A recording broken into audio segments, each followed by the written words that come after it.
right, let's look at it. 25 points extreme fear. That's what we have today. Worse than what we had yesterday, which was a fear at about 29 points, and we dropped back very deeply there to 25 points. Let's look at the market cap there. $840.24 billion is down 0.30%. We see volume traded $38.82 billion. That's up 3.56%. And Bitcoin dominance sitting at 38.49%. Let's look at the price of Bitcoin this morning. You see Bitcoin there holding that $16,816 support there, down 0.82%. It lost that 17K level yesterday. And we see volume traded, bigger volume, $19.35 billion compared to yesterday. Let's bring in Michael Inaji now, financial market analyst, to bring us up to speed. Hello, Michael. Great to have you. Good morning, Letty. Can you hear me? Yeah, I can hear you, Michael. Still about the SBF issue, FTX, exchange implosion, and he's supposed to come for a hearing on the 13th of December. Do you think he's going to attend that hearing? Because I'm hearing sound bites that he might not, but we've heard that he has to actually attend that hearing. What do you think is going to happen? Yeah, so it's looking pretty 50-50 at the moment. There was a tweet from the senator from California, Maxine Waters, the chair of the Financial Services Committee, and she basically said that there was a tweet where she said that she needs him to ideally come and testify.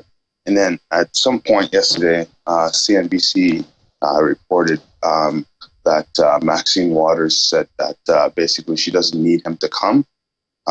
But later on in the day, about 6 hours after that, Maxine Waters directly replied to a thread where she was telling SBF to come to the interview.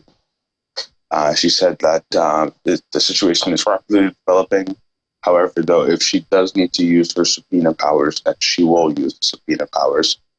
So it's really looking like Sam is going to have to come to that hearing because at the end of the day, Maxine Waters was he was basically seen a lot with Maxine Waters to the point where she was blowing kisses at him when he was doing his circuit around DC because he was one of the biggest donors. We remember throughout the course of this year, SBF went on a ton of hearings in DC. SBF was one of the most popular crypto faces in DC. We talked about him here numerously, about how many hearings he went on.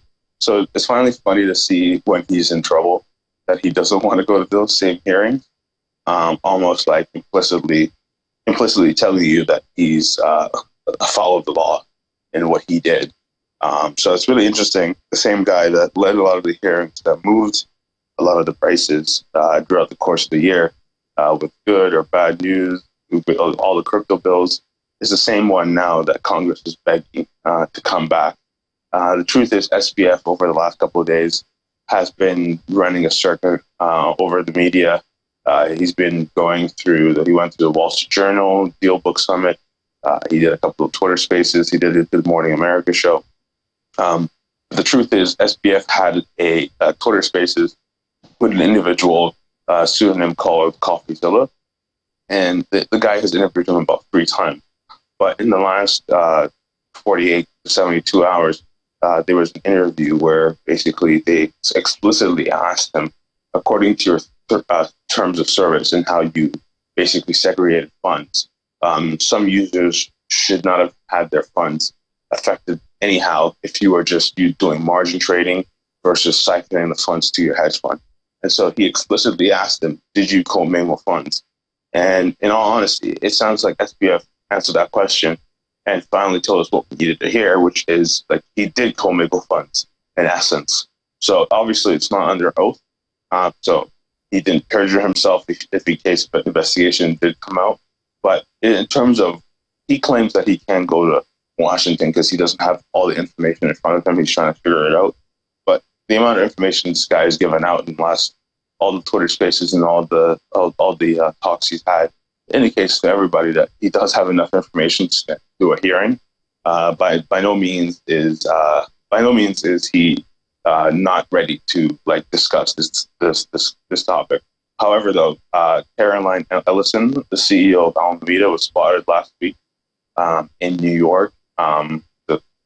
people are saying that she most likely is looking for a deal if from the state's attorney in New York. So it's a rapidly developing situation. The truth is SBF could land in the United States and immediately be arrested. So it's one of those things. If you were SBF, do you want to go back to the States and face immediate arrest? Because most likely he's looking at a long time behind jail if he's actually found complicit of a lot of his illegal actions. But Michael, one question, Michael, with all that's, happening, if he actually attends the hearing or doesn't, do you think, users that have their funds stock on that exchange, do you think they're ever going to get those funds back?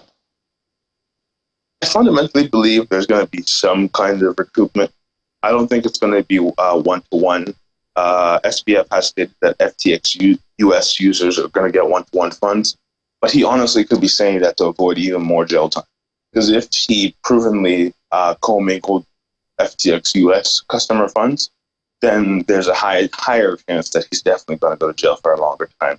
So he said that he can make about FTX international users about 25% whole.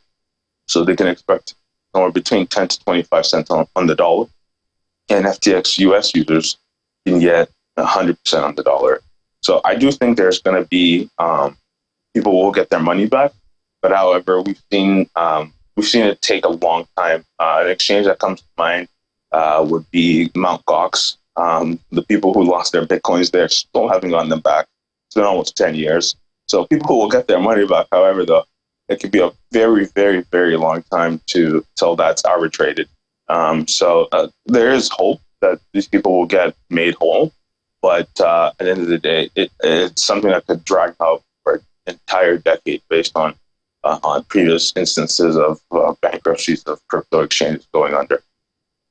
Right. Well, we'll keep watching. I'm sure investors don't want to hear it's going to take 10 years to get, their funds back. But thank you so much, Michael and Naji, financial market analyst. Thank you so much. My pleasure.